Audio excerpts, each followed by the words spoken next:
Halo teman-teman, perkenalkan nama saya Katrin Putri Salata dengan NPM 1211420120036. Saya dari Universitas Kristen Indonesia Maluku. Jadi di sini saya ingin menjelaskan tentang sistem penginderaan pada manusia serta anatomi dan fungsi masing-masing. Yang pertama itu kita harus mengetahui apa itu sistem penginderaan. Sistem penginderaan adalah bagian dari sistem saraf yang berfungsi untuk proses informasi indera. Di dalam sistem indera terdapat reseptor indera, jalur saraf, dan bagian dari otak ikut serta dalam tanggapan indera. Umumnya sistem indera yang dikenal adalah penglihatan, pendengaran, penciuman, pengecapan, dan peraba. Sistem penginderaan yang pertama yaitu sistem penglihatan. Mata merupakan otak yang mampu mendeteksi cahaya karena memiliki reseptor khusus untuk mengenali perubahan sinar dan warna. Anatomi mata yang pertama yaitu terdapat bola mata. Bola mata itu ada 3 lapisan dinding yang mengelilingi rongga bola mata, yaitu sklera merupakan jaringan ikat dengan serat yang kuat berwarna putih buram. Teman-teman bisa lihat pada gambar. Terus yang kedua, koroid. Koroid itu berwarna coklat kehitaman sampai hitam yang berisi banyak pembuluh darah dan fungsinya memberi nutrisi dan oksigen terutama untuk retina. Terus yang ketiga, teman-teman bisa lihat pada gambar itu ada retina. Retina di sini adalah lapisan ini sangat peka terhadap sinar karena pada seluruh bagian retina berhubungan dengan badan sel-sel saraf yang serabutnya membentuk urat saraf optik yang memanjang sampai ke otak. Yang kedua ada bola mata. Ada 6 bola mata yang berfungsi memegang sklera. 4 diantaranya disebut otot rectus. Otot rectus berfungsi menggerakkan bola mata ke kanan, ke kiri, ke atas, dan ke bawah. 2 lainnya adalah otot oblik atas dan otot oblik bawah. Fungsi mata diantaranya yaitu sinar yang masuk ke mata sebelum sampai ke retina mengalami pembiasan 5 kali, yaitu waktu mulai konjungtiva, kornea, aqueous humor, lensa, dan vitreous humor. Pembiasaan terbesar terjadi di kornea. Bagi mata normal, bayang-bayang benda akan jatuh pada bintik kuning, yaitu bagian yang paling peka terhadap sinar. Jadi bagian paling peka terhadap sinar itu bayang-bayang akan jatuh pada bintik kuning. Ada 2 macam sel reseptor pada retina, yaitu sel kerucut dan sel batang. Sel konus berisi pigmen lembayung dan sel batang berisi pigmen ungu. Kedua macam pigmen akan terurai bila terkena sinar, terutama pigmen ungu yang terjadi pada batang. Oleh karena itu, pigmen dan sel basilus berfungsi untuk situasi kurang terang, sedangkan pigmen dari sel konus berfungsi lebih pada suasana terang, yaitu untuk membedakan warna. Yang kedua ada indera pembau atau hidung. Hidung merupakan salah satu dari 5 indera yang dimiliki manusia. Sebagai bagian dari sistem panca indera manusia, hidung berperan untuk mendeteksi bau atau aroma. Kemampuan mendeteksi dapat terganggu jika indera penciuman tidak dijaga dengan baik. Jadi jika kita tidak menjaga indera pembau atau indera penciuman kita atau hidung dengan baik, maka itu terjadi gangguan pada indera pembau atau hidung kita. Terus berikutnya yaitu ada bagian-bagian hidung atau anatomi hidung. Yang pertama yaitu ada serabut saraf pembau atau olfaktori. Yang kedua serabut saraf ke otak. Teman-teman bisa lihat pada gambar. Terus ada silia saraf pembau, lendir, dan tulang hidung. Yang berikut fungsi hidung. Di sini saya ingin menjelaskan garis-garis besarnya saja.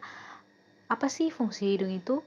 Fungsi hidung yang utama adalah sebagai organ respirasi atau pernapasan. Terus fungsi hidung utama selain respirasi adalah sebagai indera penciuman.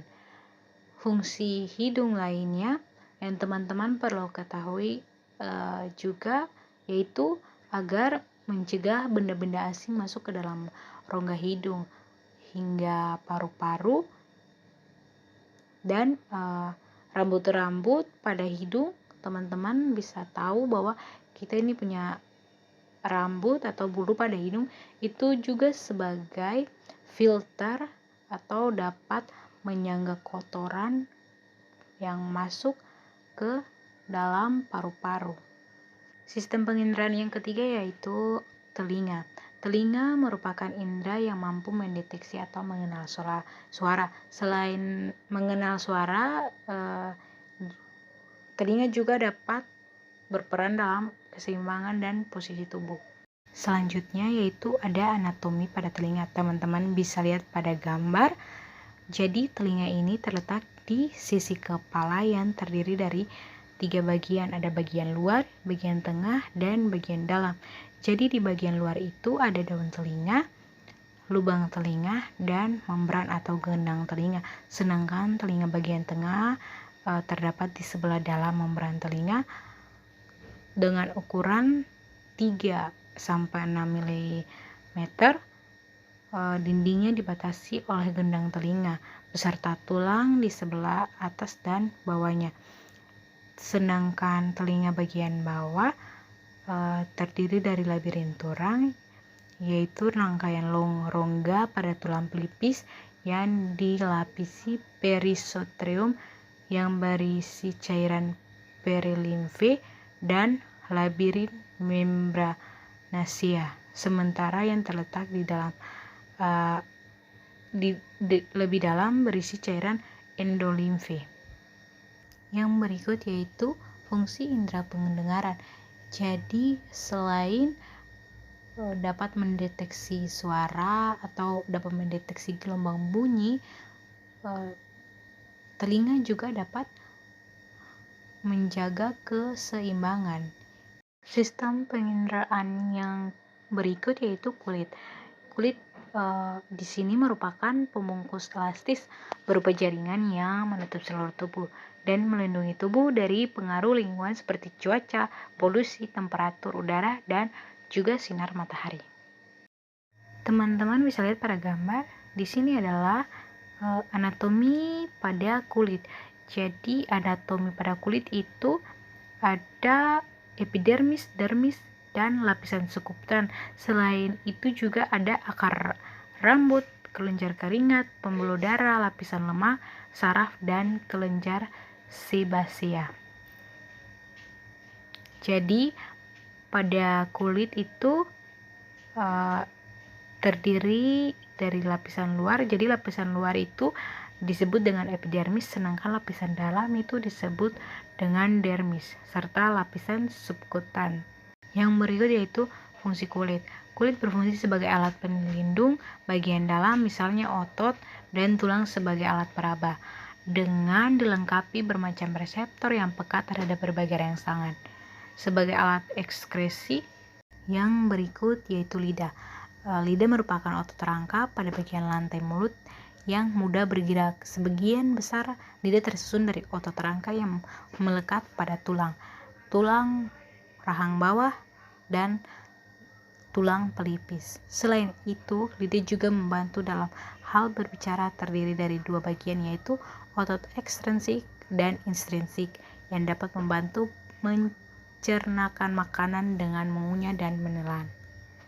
Jadi teman-teman bisa lihat pada gambar anatomi pada lidah ini. Jadi lidah itu memiliki sistem pengenderaan yaitu sebagai pengecap rasa.